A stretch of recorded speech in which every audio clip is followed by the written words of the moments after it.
Hello, welcome back. Today I'm going to go over the Mustang GT350 and mainly go over all its common issues and things that I personally would look over and be aware of if I were to buy this car. One of the most well-known issues with these GT350s is high consumption oil. Most high-performance motors, they are going to burn oil.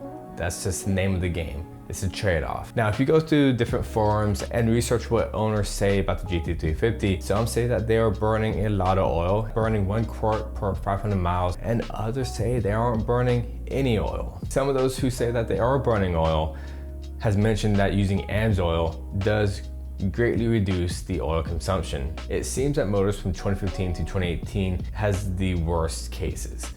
Jeff Aston on YouTube had his rod bearing spin, and which resulted in him having to get a replaced motor. And luckily his motor was a 2019 motor, which is the updated version. It's kind of blown out of proportion, but they do fail. The GT350 base and technology version actually had a class action lawsuit. Ford advertised the GT350 as a track-ready car, but those two models of the GT350 are not track ready. They don't have a transmission or a diff cooler. So therefore, if you were to track the car throughout the day, you will end up being in limp mode because the car is not suitable to run like that. You'd have to get the track package. In my opinion, Ford was just trying to make money. Advertise all of the GT350s as track cars, and they did that, but you had to get the track package. False advertisement in my book. So let's say you are tracking the GT350. You bought it for a track car. From 2015 to 2017, there were 8,000 GT350s recalled and GT350Rs for basically improper crimped oil cooler lines that could separate during high pressure. So if you were to track the car or drive it enthusiastically and drive it kind of hard, that pressure could pop that line off. You could dump all the oil and you could start the motor, ultimately ruining your entire motor. So also make sure that that's fixed if that Ford Mustang is under the recall.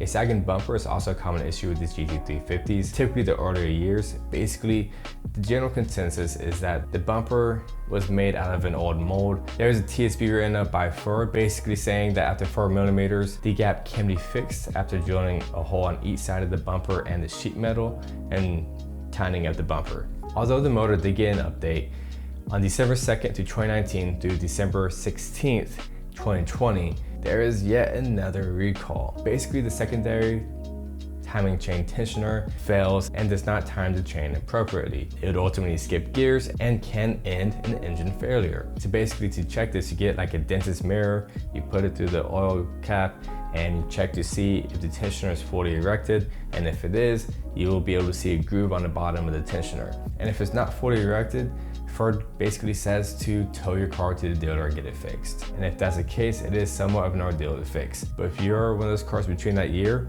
they will replace that tensioner. The GT350 is a really outstanding car. You can push way too much horsepower out of that thing for not a lot of money. And with every high performance car, and just about every car you buy, there may be headaches and issues that can pop up. That's just part of the deal. So having warranty is very important. But would I buy it out of warranty? Yes, I would buy it if it's not within 2015 to 2018 and outside the TSB years on the 2020 model. I know a lot of people who buy cars without doing their research and they end up hurting themselves down the line financially.